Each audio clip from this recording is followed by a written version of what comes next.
कैसे हैं आप सभी लोग। स्वागत है आप सभी का अकादमिक वार्ता में। हम लोग UGC net, JRF, TGT, PGT, GDC, government degree college, assistant professor history की क्लास में हैं। आप सभी का बहुत बहुत स्वागत है एक अकादमिक वार्ता चैनल पर। तो हम लोगों ने ये रेगुलर क्लास है, जहाँ से पिछली क्लास को छोड़ा था वहीं से कंटिन्यू करेंगे। पिछली क्लास में हम लोगों ने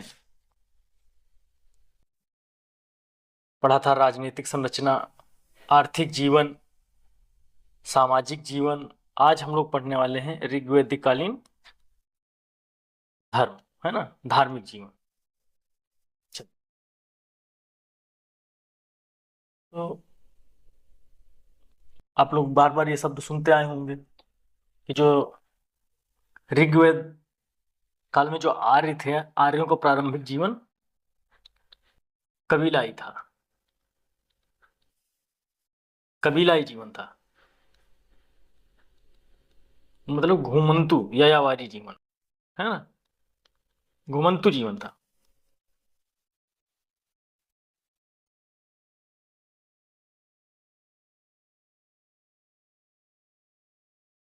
तो जब घुमंतु जीवन था तो उनके देवता जो थे वो प्रतीक शक्तियों के रूप में थे,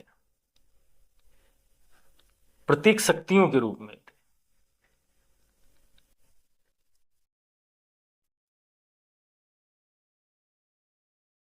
उनके देवता प्रतीक शक्तियों के रूप में थे। और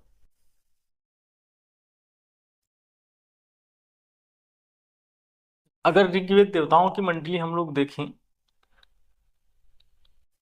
देवताओं की मंडली देखें तो लगभग 33 देवता हैं। 33 देवताओं की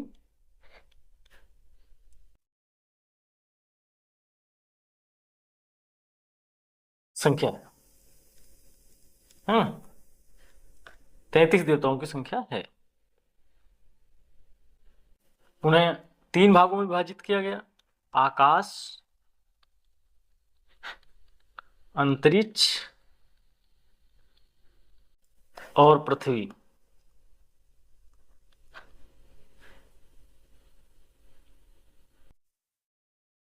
पृथ्वी।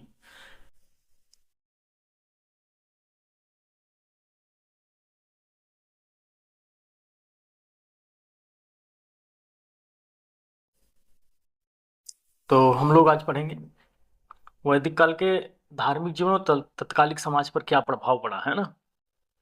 ये वैदिक जीवन, है ना, ये वैदिक काल का जो,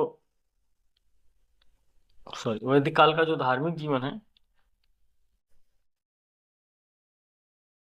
वैदिक काल का धार्मिक जीवन और तत्कालीन भारत पर क्या प्रभाव पड़ा।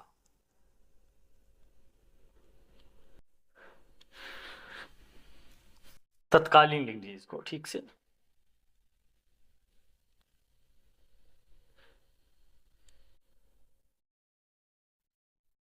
तत्कालीन भारत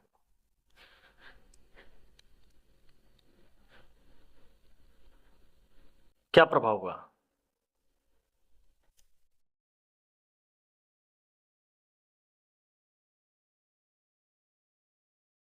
है ना।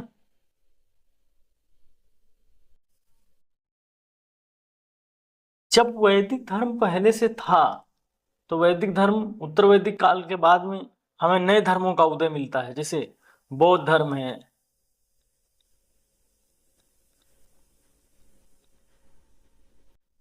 जैन धर्म है।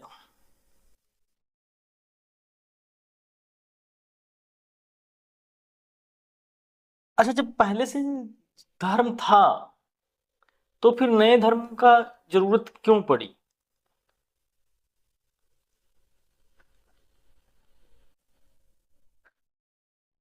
यही सब सवालों की पड़ताल करेंगे हम, इन्हीं सब सवालों की पड़ताल करेंगे हम लोग।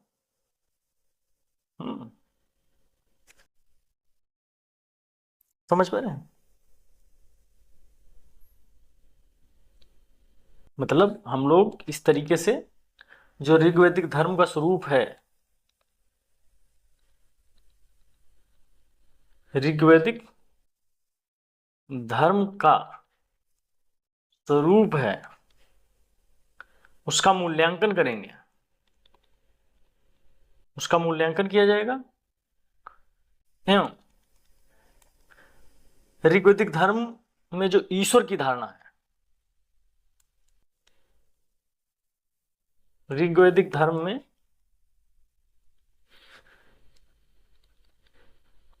ईश्वर की धारणा है, उसकी पड़ताल करेंगे।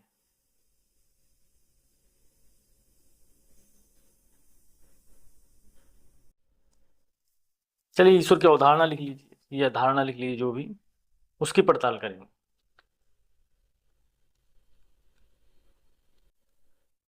ईश्वर की अवधारणा का पड़ताल करेंगे। समझ पाए? इस तरीके से।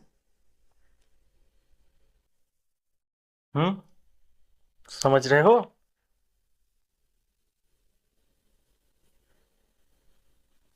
इस तरीके से। एक है, चलिए, तो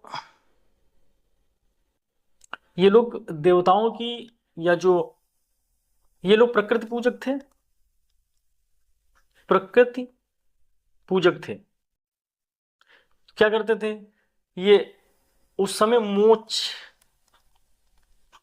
स्वर्ग, नर्क, हेलेन वगैरह इस ये सब चीजों का कॉन्सेप्ट नहीं था। सिर्फ ये लोग प्रार्थना करते थे सुख समृद्धि के लिए, सुख के लिए, समृद्धि के लिए, मतलब धन धान्य के लिए।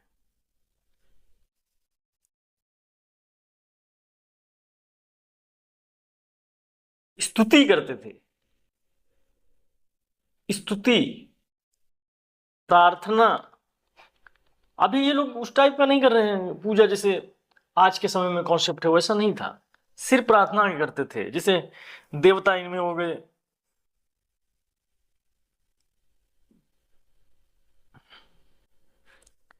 एक शब्द सुने हैं, एकम सत विप्र बहुधा।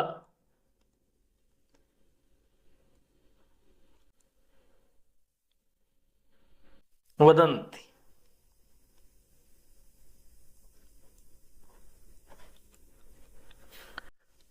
एकम सत्य विप्र बहुधा वदंती, ये ऋग्वेद में लिखा हुआ है, और इसका अर्थ है सत्य एक है।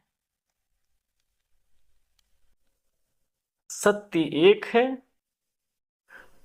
बुद्धिमान इसे विभिन्न तरीकों से व्यक्त करते हैं।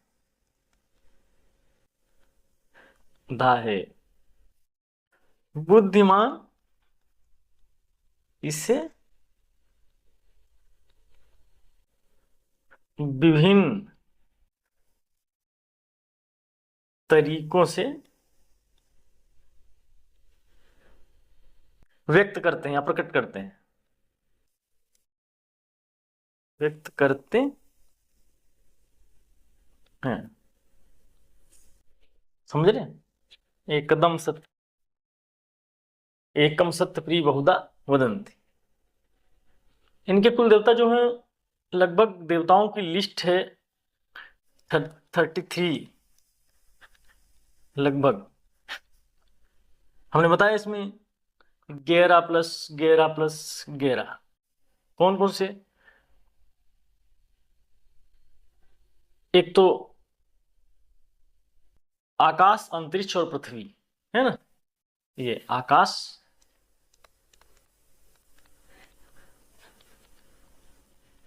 अंतरिक्ष, आकाश, अंतरिक्ष,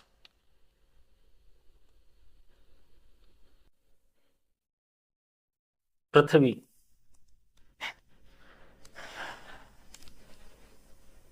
समझ रहे?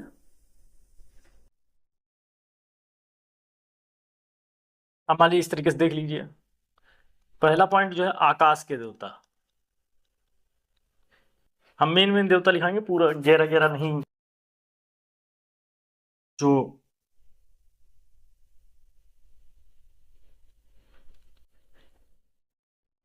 सूर्य, वरुण, मित्र,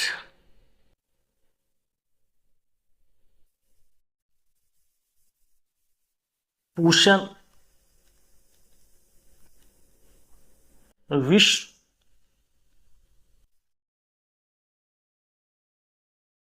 उमा, अश्विन,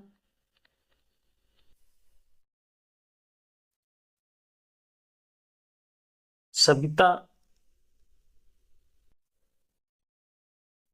आदित्य,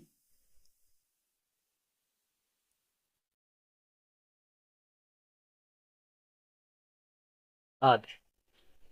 ठीक है। इसी तरीके से आप देख लीजिए पृथ्वी के देवता। इसको अच्छा कलर चेंज कर दे ताकि समझ में आएगा।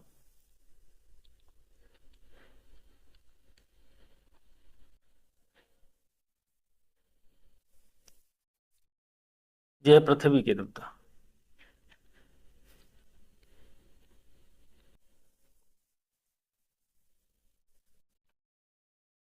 ये है आकाश के देवता।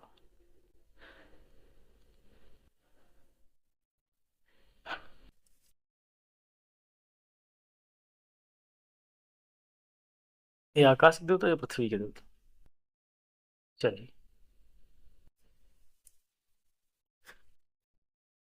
पृथ्वी के देवता में अग्नि है,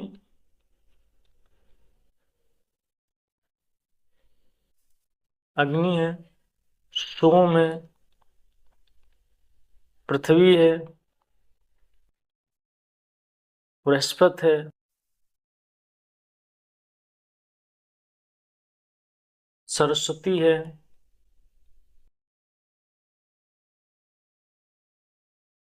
और अरण्यानी, जंगल देवी।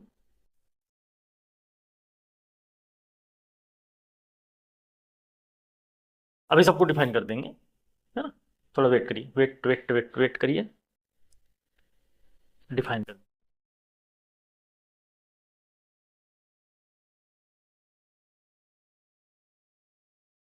अंतरिक्ष के देव।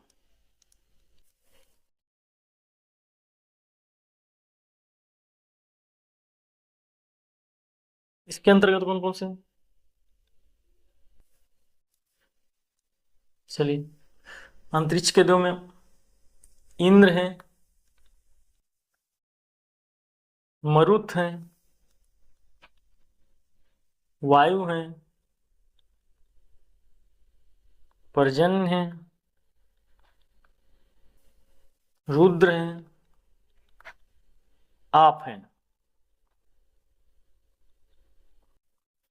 इसमें भी आदि लगा लीजिए, सभी में आदि लगा लीजिए। हाँ चलिए, अब एक एक को देख लीजिए। ये जो है दो दिख रहा है, ये देवता सबसे प्राचीन देवता है,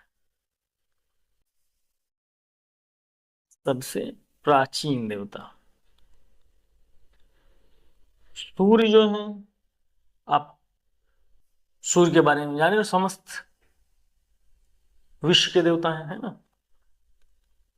समस्त विश्व के देव। वरुण,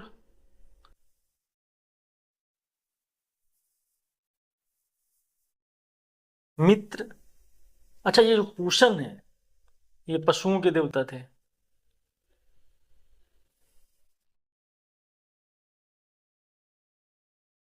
पशुओं के देवता। इनका रथ जो है बकरे खींचते थे, है ना। अश्विन जो है, ये अश्विन, ये चिकित्सक थे। चिकित्सक, आर्यों के चिकित्सक देवता, आर्यों के चिकित्सक देवता।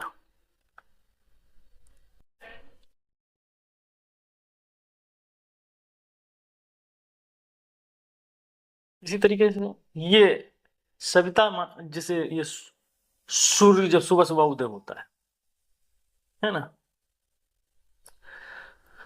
चलिए पृथ्वी में हम लोग देख रहे हैं अग्नि। अगर हम लोग लिख लेते हैं अलग ही, चलिए अगर हम लोग अग्नि की बात करें तो ये क्या है, अग्नि जो है,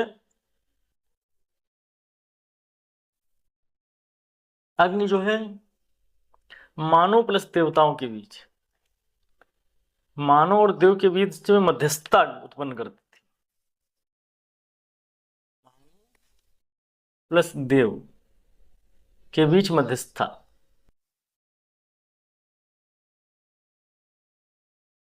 मान लो आपको यज्ञ कर रहे हैं तो अग्नि में आहुति दे रहे हैं तो वो देव तक पहुंच रही है, तो ये मध्यस्थता कर रही है ना, इस तरीके से।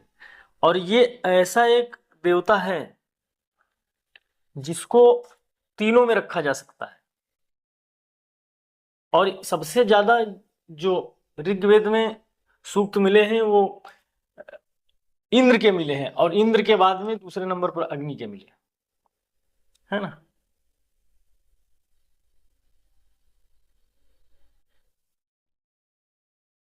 तो देवताओं और मानवों के बीच में मध्यस्थता का कार्य करती थी। और ऋग्वेद का पहला मंत्र ही अग्नि देवता से प्रारंभ होता है, लिख देते हैं। अच्छा, ऋग्वेद का पहला मंत्र अग्नि की स्तुति से प्रारंभ होता है ना, अग्नि की स्तुति से प्रारंभ होता है। बस समझ पा रहे हैं। जब आप आहुतियां देते हैं तो धुआं बनकर आकाश में जाती हैं और अंततः वो देवताओं को मिल जाती हैं, है ना। और अग्नि मात्र ऐसा एक देवता है जिसको आकाश, चलिए लिख देते हैं अलग से ही,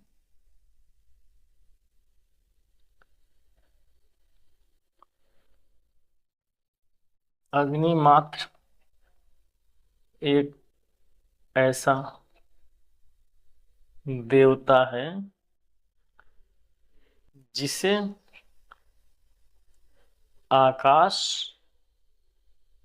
अंतरिक्ष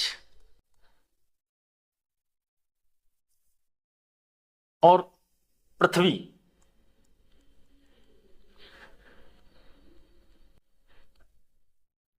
तीनों में शामिल किया जा सकता है। तीनों में शामिल किया जा सकता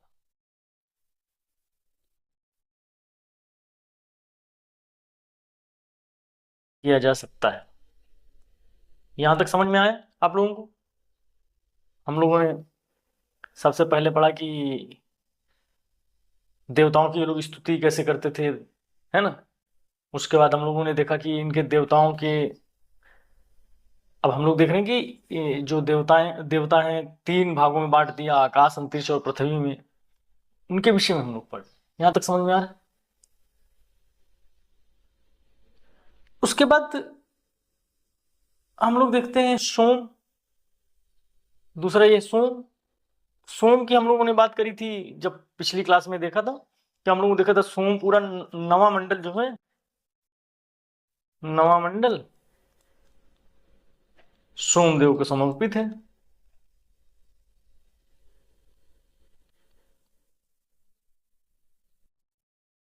ये ऋग्वेद का नवा मंडल है ना। ये इसके बारे में हम लोगों ने पढ़ा था विस्तार से क्लास में। जो लोग क्लास नहीं देखे हैं वो लोग पिछली क्लास जरूर देख लेंगे। समाज है, अर्थ है, राजनीति है, पूरा स्ट्रक्चर समझ में आ जाएगा। उसके बाद धर्म को पढ़ेंगे तो अच्छा लगेगा, समझ पाएंगे। पूरा पिछली क्लास डिस्क्रिप्शन में हम डाल देंगे, आप देख लेना। और चैनल को थोड़ा सब्सक्राइब कर लेना। जो लोग नए हैं वो लोग भी चैनल को सब्सक्राइब करें। जो पुराने लोग हैं जिन्होंने नहीं किया है वो भी करें, क्योंकि ताकि क्लास आपसे कोई मिस ना हो। ये कंटिन्यू क्लास चल रही है, अगर एक बीच में कोई क्लास मिस हो जाएगी तो कैसे समझ पाएंगे। ये आजकल जो पूछा जा रहा है इतिहास में, वो क्रमिक रूप से चीजें पूछी जा रही हैं, क्रोनोलॉजी पूछा जा रहा है। और इतिहास एक यात्रा है और वह क्रम रूप से है। अगर आप इसको क्रमिक रूप से समझ पाएंगे तभी समझ पाएंगे। ये नहीं हुआ कि एक चैप्टर पढ़ लिया, दूसरा चैप्टर छोड़ के तीसरा पढ़ लिया, तो प्रॉब्लम हो जा रहा है, क्योंकि सारा एक साथ कनेक्टिविटी है। इसीलिए आप पुराना क्लास जरूर देखें, जो लोग पहली बार इसको देख रहे हैं। और जो लोग पहले से जुड़े हैं वो सब्सक्राइब कर लें चैनल को, ताकि कोई भी क्लास आपसे मिस ना हो, समय से मिल जाए, कोई भी इंफॉर्मेशन है तुरंत आपको मिल जाए। चलिए, तो हम लोग सोम रस, सोम के बारे में हम लोगों ने बात की थी। सोम रस मुंजोत पर्वत पर मिलता है और ये विशेष अवसरों पर पिया जाता है। सारी बातें हम लोगों ने करी थी पिछली क्लास में। चलिए, सोम के बाद कौन सा है? सोम के बाद है पृथ्वी, फिर उसके बाद बृहस्पति, है ना, सरस्वती। तो अब देखिए, जो ये आपका बृहस्पति है, तो बृहस्पति को बुद्धि का देवता कहते थे, है ना, इसको बुद्धि का देवता बोलते थे, बुद्धि का देवता। चलिए यहां से पेन चेंज कर देते हैं, इसको बोलते थे बुद्धि का देवता।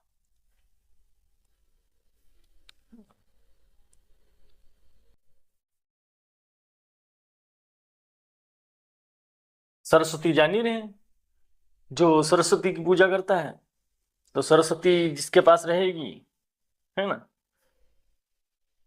उसके पास ज्ञान होगा, जिसके पास ज्ञान होगा उसके पास धन होगा, है ना। सरस्वती से क्या आता है? ज्ञान, ज्ञान आता है। और ज्ञान से क्या आता है? बुद्धि आती है ना। और जब बुद्धि रहेगी तो आपको धन मिलेगा। इस तरीके से ये जो है अरण्यानी, ये वन देवता थी, वन देवी, है ना, वनों की देवी थी। इंद्र जो है, इंद्र सबसे शक्तिशाली देवता माना जाता था। इसको देवताओं का राजा कहा जाता है। चलो नीचे लिख लेते हैं, इंद्र को पुरंदर भी कहा गया है। पुरंदर मतलब जो बिजली, सॉरी, पुरंदर मतलब किला, सॉरी, किला, जो किले को तोड़ने वाला हो, विजयी करने वाला हो, है ना। देवताओं का राजा कहा जाता है, देवताओं का ये राजा भी है। इंद्र का 250 बार वर्णन मिलता है, 250 बार वर्णन मिलता है ऋग्वेद में। ऋग्वेद में 250 बार वर्णन मिलता है। उसके बाद अग्नि का, जो अग्नि है उसका 200 बार वर्णन मिलता है। अभी हमने बताया था ये अग्नि जो है, इसका ऋग्वेद में 200 बार वर्णन मिलता है, 200 बार वर्णन ऋग्वेद। 200 सूक्त हैं, समझ रहे हो। इस तरीके से इंद्र जो है किले को तोड़ने वाला कहा गया है। इसको, इस सोमरस का पान बहुत ज्यादा करते थे। सोमापा कहा गया, सोमापा कहा गया है, क्योंकि सोमरस का अत्यधिक प्रयोग करते थे।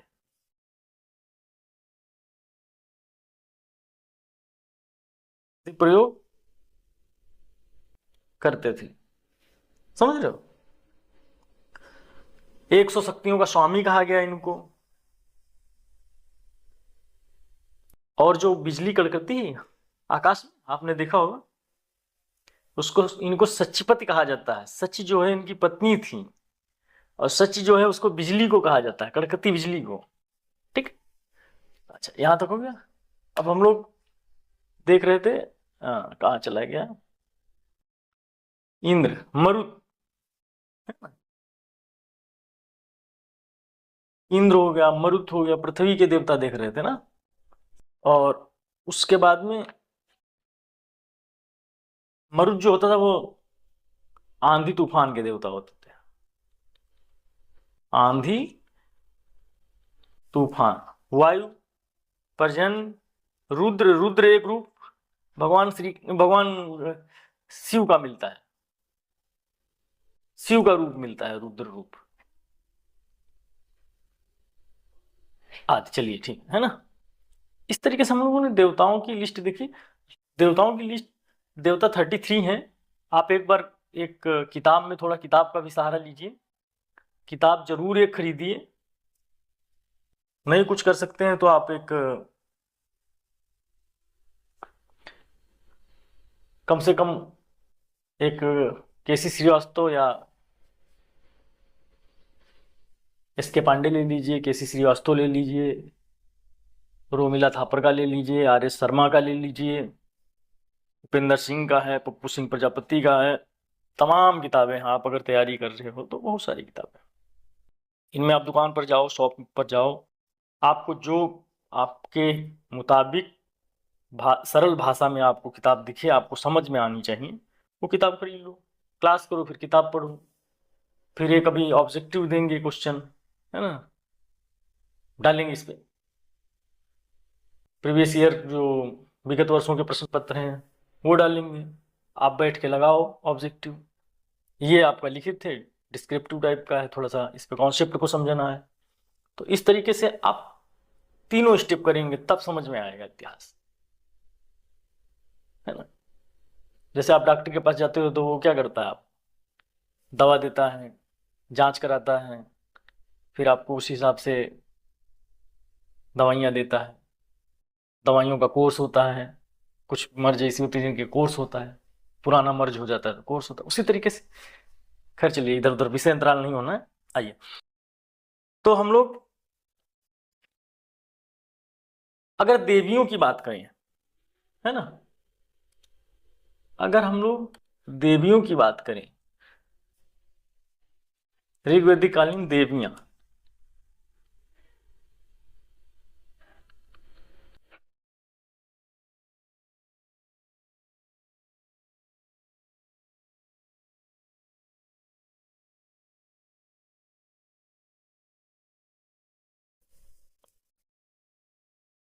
देवियां अगर देखें हम लोग,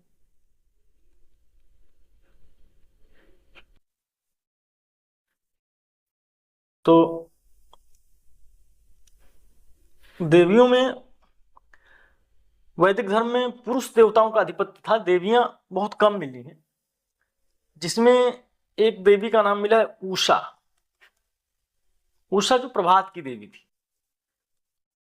प्रभात की देवी, है ना। एक पृथ्वी देवी मिली है, पृथ्वी देवी जानिए आप, धरा का प्ररूप है, पूरी धरा, धरा पृथ्वी है ना। उसी तरीके आदित्य मिली है, आदित्य देवी का, तो ये देवों की महामाता है, देवों की महामाता।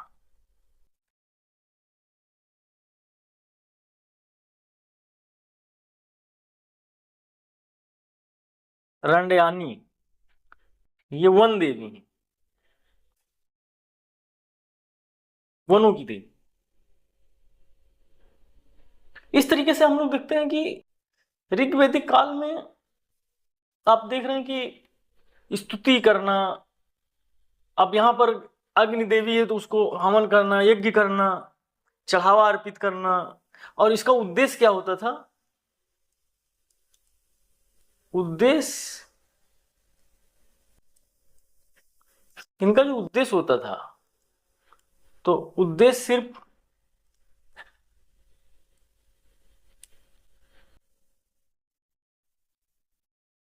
जो,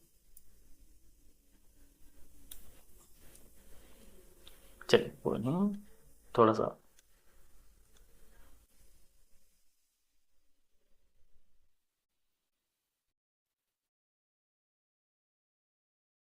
उद्देश्य।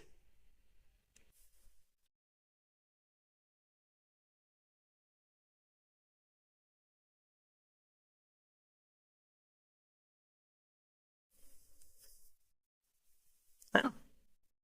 उद्देश्य क्या था?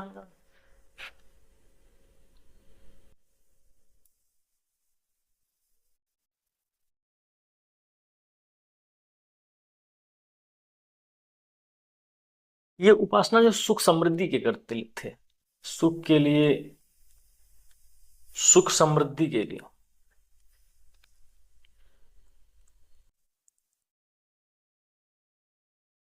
धन धान्य के लिए,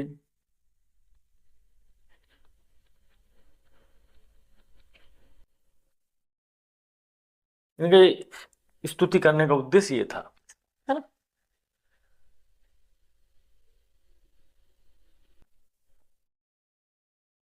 यहां तक हो गया।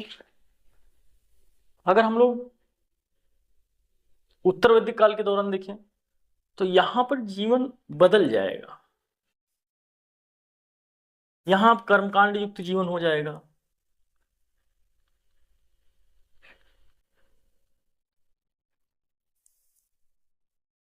कर्मकांड युक्त जीवन हो गया इनका।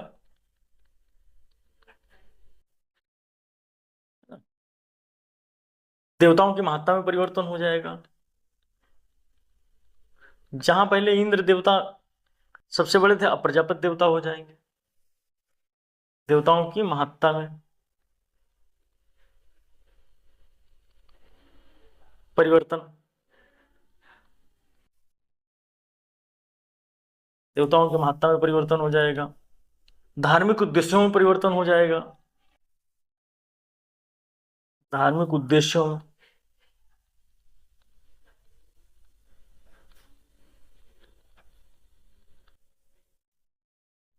धार्मिक उद्देश्यों में परिवर्तन हो जाएगा। बात को समझ पा रहे हैं? जहां अभी तक ये धन धान्य के लिए प्रार्थना करते थे, ये स्तुति करते थे, अब पूजा पाठ करने लगेंगे। अब ये लोग मोक्ष जैसा कॉन्सेप्ट आ जाएगा। लौकिक परलौकिक जीवन में हम विश्वास करने लगेंगे। पहले लौकिक परलौकिक जैसा कोई कॉन्सेप्ट ही नहीं था, स्वर्ग नरक जैसा कोई कॉन्सेप्ट ही नहीं था। यहां पर जटिल मंत्रोच्चारण होने लगेगा। एक से एक जटिल मंत्र का कॉन्सेप्ट आ जाएगा। अब पहले जहां भौतिक सुख समृद्धि की बात करते थे, धन धान्य की बात करते थे, हमारी गायों की मात्रा बढ़ जाए, है ना, अच्छी फसल हो जाए, इन सारी चीजों का, अब यहां पर क्या हो गया? अब यहां पर एक कॉन्सेप्ट आ जाएगा मोक्ष जैसा। तो इसमें क्या है? पहले जहां इंद्र देवता थे, इंद्र, अब इंद्र की जगह पर प्रजापति को सर्वोच्च स्थान मिल जाएगा। प्रजापति को, अच्छा प्रजापति देवता लिख देते, देवता को सर्वोच्च स्थान मिल जाएगा।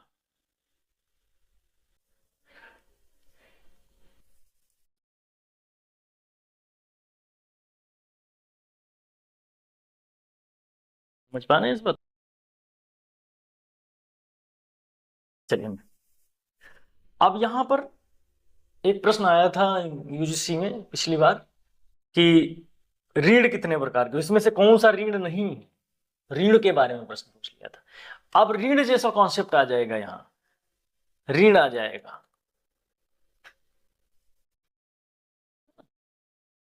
ऋण का जैसा कॉन्सेप्ट आ जाएगा।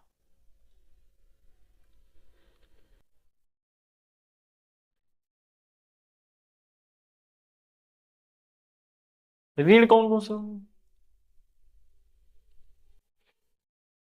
इसमें देव ऋण, पितृ ऋण,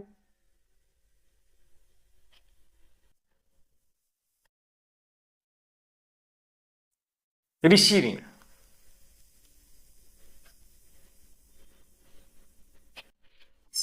देख रहे हैं? अब ये ऋण, अब इसमें क्या है? यज्ञ जैसा कर्मकांड जुड़ जाएगा। यज्ञ जैसा कर्मकांड जुड़ जाएगा। अब यज्ञ होने लगेंगे, बड़े बड़े यज्ञ होंगे।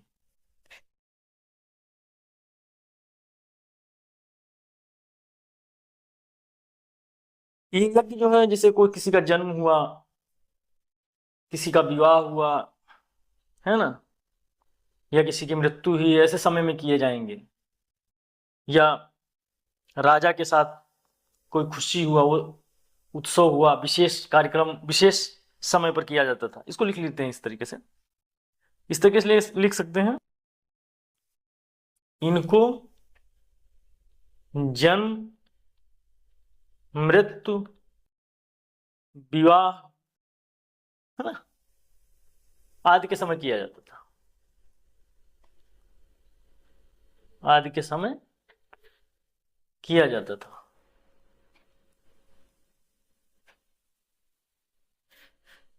ठीक है।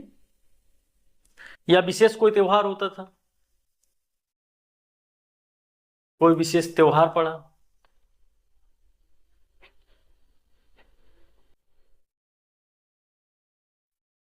यज्ञ किए जाते थे। ठीक है, यहां तक समझ में आया।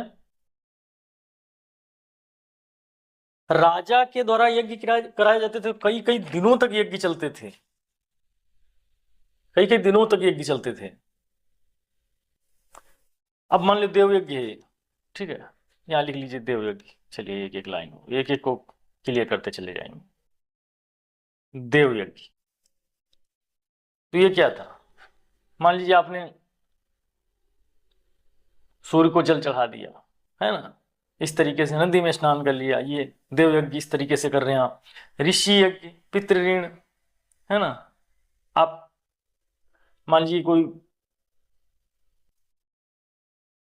आपको ये ऋषि कोई ज्ञान दे रहा है, उनको आप उनके लिए उनका कर्ज आपके ऊपर हो गया तो उनके लिए यज्ञ करना। पितृ ऋण, आपको ये जीवंत संसार में पृथ्वी पर आपको आपके माता पिता इस धरती पर लाए हैं, तो आप उनके ऋणी हो गए। तो आप ऋणी हो गए तो उसके लिए आपको उस ऋण को चुकाने के लिए आपको यज्ञ करना पड़ेगा, उस कर्ज को चुकाना पड़ेगा। उसको पितृ ऋण बोलते थे, है ना। पितृपक्ष एक चलता है पूरा इस तरीके से। क्या, चलिए आगे बढ़ते हैं हम लोग। अच्छा, पितृयज्ञ और एक था भूत यज्ञ, है ना।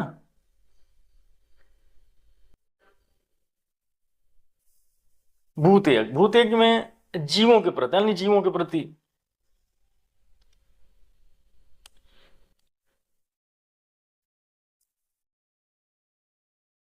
अन्य जीवों के प्रति दया भाव। जैसे मान लिया आप चींटी को खाना खिला रहे हैं, है ना,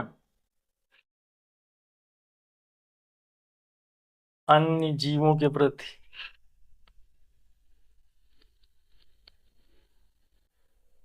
संभव मदद, है ना। मान लिया आप चींटी को जाकर के आप चींटी के बिल के पास आप आटा डाल रहे हैं, चुबा रहे हैं, तो ये भी इसी में आ जाएगा, भूत यज्ञ के अंदर।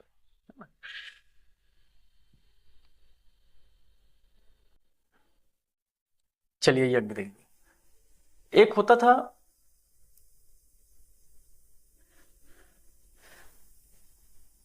एक होता था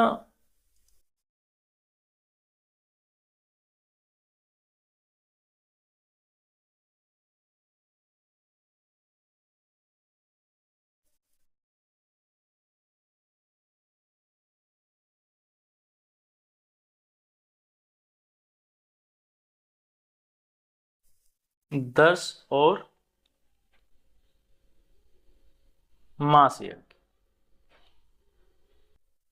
है ना। तो क्रमशः ये 10 जो है 10 ना, ये होता था अमावस्या वाले दिन।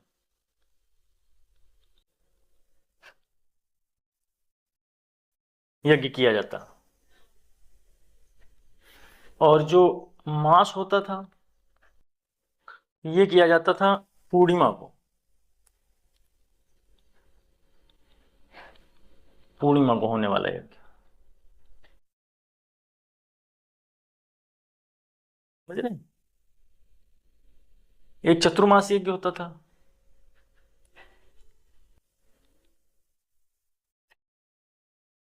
ये जब ऋतु बदलती थी, है ना, 4 महीने में ऋतु बदलती थी, उस समय होता था। जो ऋतु बदलती थी, मौसम बदलता था, तब ये यज्ञ किया जाता था। एक होता था सौत्रामण यज्ञ।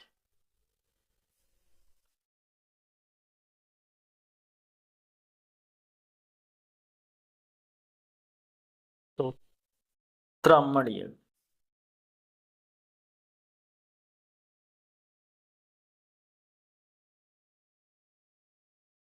त्र है।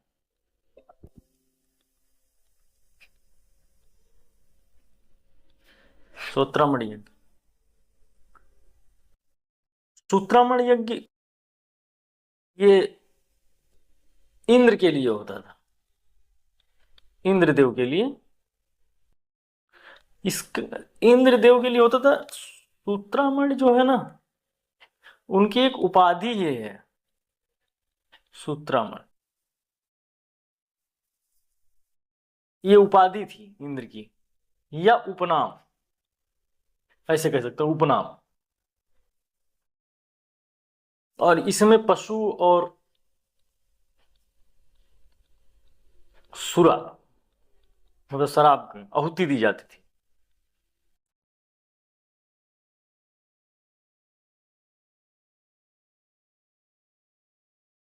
समझ पा रहे? चलिए, महायज्ञ।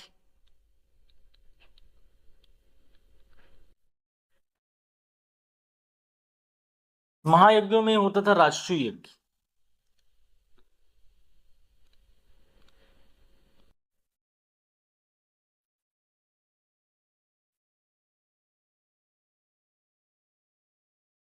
राजसूय, ये राजा के राज्याभिषेक के समय कराया जाता था।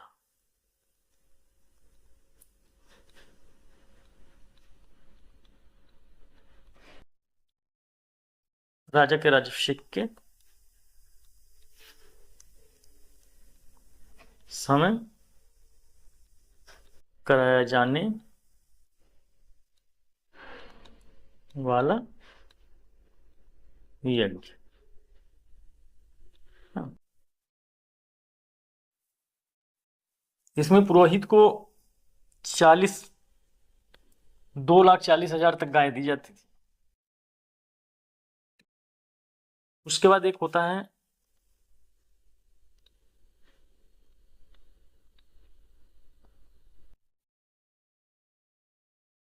के बाद एक है वाजपेयी यज्ञ।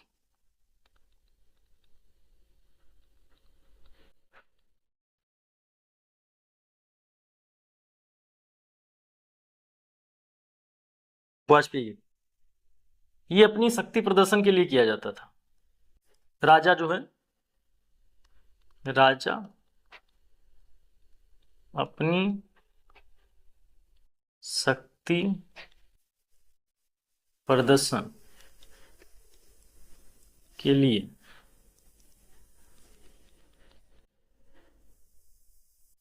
इस यज्ञ का आयोजन करता था।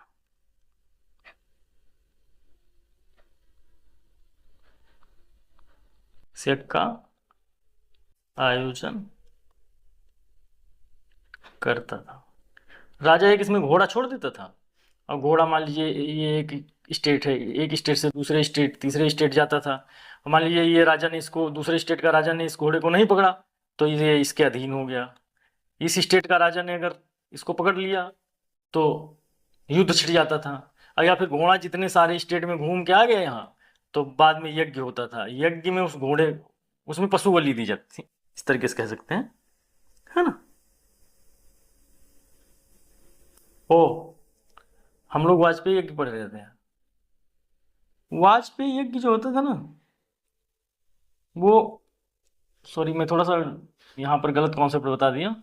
जो वाजपेयी यज्ञ होता था ना, ये राजा उत्सव मनाता था, है ना। इसमें राजा उत्सव मनाता था। उत्सव में, इसमें राजा उत्सव मनाता था। उत्सव ये होता था, टैक्स देते थी जनता वाजपेयी यज्ञ में। ध्यान रखना अच्छे से, फिर से सुन लीजिए। इसमें राजा को जनता द्वारा टैक्स दिया जाता था। जनता द्वारा, सॉरी मैं थोड़ा सा, जनता द्वारा टैक्स दिया जाता था। और साल में एक बार जब टैक्स देते थे जनता को तो राजा एंजॉय करता था। इसमें सोम रस का पान किया जाता था, सोम रस का पान किया जाता था, भोजन बनता था। फिर इसमें क्या होता था, भोजन बना, फिर ये जनता को सोम रस पिलाता था राजा। राजा तो वैसे हर दिन पीता होगा, लेकिन आज के दिन जनता को मिलता था पीने के लिए बढ़िया भोज। फिर खेल होता था, है ना, जैसे रथ दौड़ हो गया, घुड़सवारी हो गया, है ना, ये सारी चीजें होती थी। इसको वाजपेयी यज्ञ बोलते थे। समझ गए? फिर से बताएं। वाजपेयी यज्ञ जो है, इसमें राजा अपनी शक्ति का प्रदर्शन करता था। इसमें जनता द्वारा साल में एक बार टैक्स दिया जाता था जब राजा को, तो उसी में राजा सोमरस का पान करता था, जनता को सोमरस पिलाता था। और इसी में क्रीड़ा होती थी, है ना, जैसे रथ दौड़ वगैरह। ये साल में एक बार होता था, त्योहार जैसा होता था, साल में, वर्ष में एक बार होता था, इस तरीके से। चलिए,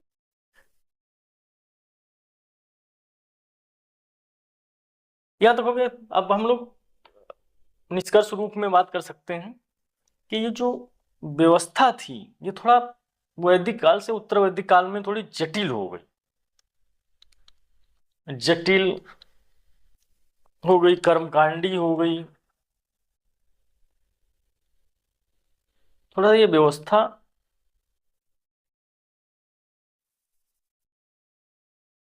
जटिल हो गई, कर्मकांड बढ़ गया। कर्मकांड से लोग परेशान होने लगे,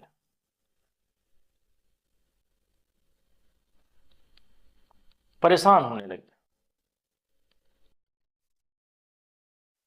अब एक धर्म ये है, उसके बाद फिर जब लोग इससे परेशान होने लगे, इसमें क्या है, पशुओं को बलि दी जाती थी। मान लीजिए गाय का पुत्र है, बैल, बैल से कृषि हो रही, कृषि हो रही, और बैल की बड़े पैमाने पर पशुओं को बलि दे दी जा रही। उसी में एक धर्म का उदय हुआ, बौद्ध धर्म है, बौद्ध धर्म है।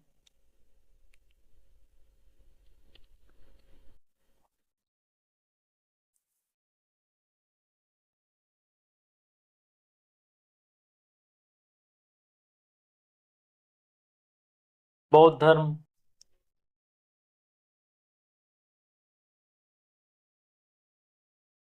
सॉरी, वही अचानक से इसमें बटन प्रेस हो गया, उसी से चलना, या पेन बंद हो गया। बौद्ध धर्म है, जैन धर्म है, अजीवक है, ये सब धर्म जो है, इसी में, इस धर्म में नास्तिक धर्म का भी उदय हुआ। हिंदू धर्म में जो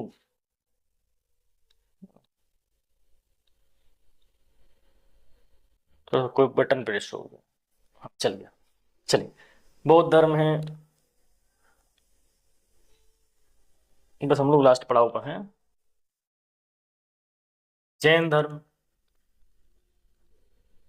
उसके बाद में ये आपका आजीवक संप्रदाय, इन धर्मों का उदय हुआ। क्योंकि ये क्वेश्चन हमने पहले कहा था कि आपका एक धर्म होते हुए भी दूसरे धर्म का क्यों उदय हुआ, क्योंकि लोग परेशान होने लगे, बहुत ज्यादा पशु बलि यज्ञ होने लगा, यज्ञों में पशुओं को बलि होने लगी, है ना। चलिए, इसमें हम लोगों ने पढ़ा जो महत्वपूर्ण कुछ दो तीन पॉइंट हम लोग डिस्कस कर लेते हैं जो परीक्षा की दृष्टि से है। सबसे पहले एक प्रश्न है, हम लोगों ने साहित्यिक स्रोत तो देखे थे, एक अभिलेखी स्रोत है जिसको बोलते हैं बोगज कोई, बोगज कोई, बोगज कोई, है ना।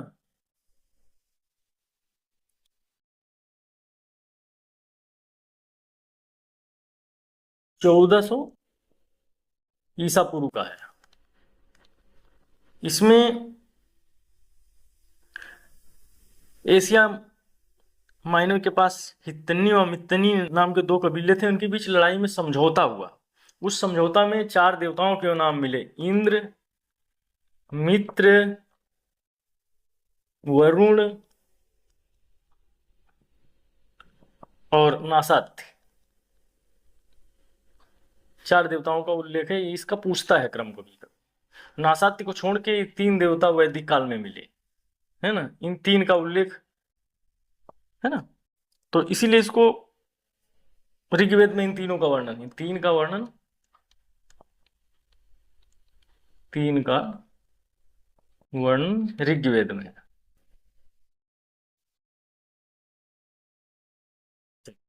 दूसरा महत्वपूर्ण प्रश्न पूछा जाता है, आर्केटिक होम ऑफ वेदास किसने लिखी किताब? बहुत बार पूछा जाता है। आर्केटिक होम ऑफ वेदास, है ना, इस तरीके से। और एक पुरुष सूक्त का पूछा जाता है, पुरुष सूक्त का वर्णन कहाँ है? 10वें मंडल में।